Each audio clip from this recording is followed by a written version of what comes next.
అందరికీ నమస్తే. From Degama mandal Bazarhatnoor. My name is NRA. మా ఊళ్ళో జరిగినటువంటి కథ ఒకటి. కోరి కోరి నా కొడుకు కోడల్ని తెచ్చుకుంటే ఉన్న కోడలు చిన్న తిప్పలు పెడతలేదు అన్నటువంటి మాట.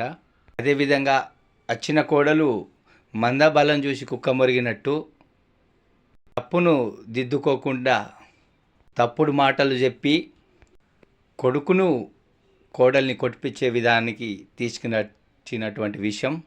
కొడుకు అమ్మ మాట విని ఆలోచించాక తాళిగట్టిన భార్యనని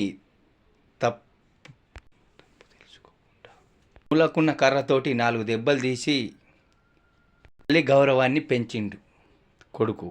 అదేవిధంగా ఒకరోజు వాళ్ళ ఇంట్లకు పిల్లి వచ్చింది. మరి ఆ పిల్లికి రోజు పాలు పోసే అలవాటు ఉన్నది.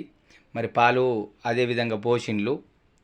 అనుకోకుండా అక్కడ పాలకసండి పెడితే ఆ పాలల్లో మూతి పెట్టింది పిల్లి. పిల్లే అని అర్రలో రొట్టి ఆ పిల్లిని తలిపేసి కట్టెబట్టి 1 దెబ్బ 2 దెబ్బలు కొట్టి కదా అని అనుకున్నది.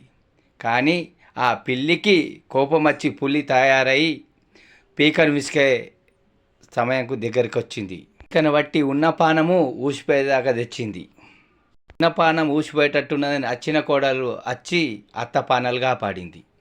ఇప్పుడు ఆ కొడుకు ఆలోచించి తప్పు తెలుసుకోకుండా తాళిగట్టిన భార్యను కొట్టినా తప్పైందని క్షమాపణ అడిగిండు. అదేవిధంగా సమాజంలో అద్దుమీరి అహంకారంతో పోతే పిల్లైనా పులైతుంది. మరి మనం కూడా అద్దులో ఉంచుకోవాలని మీ అందరికి కూడా ధన్యవాదాలు తెలియజేస్తూ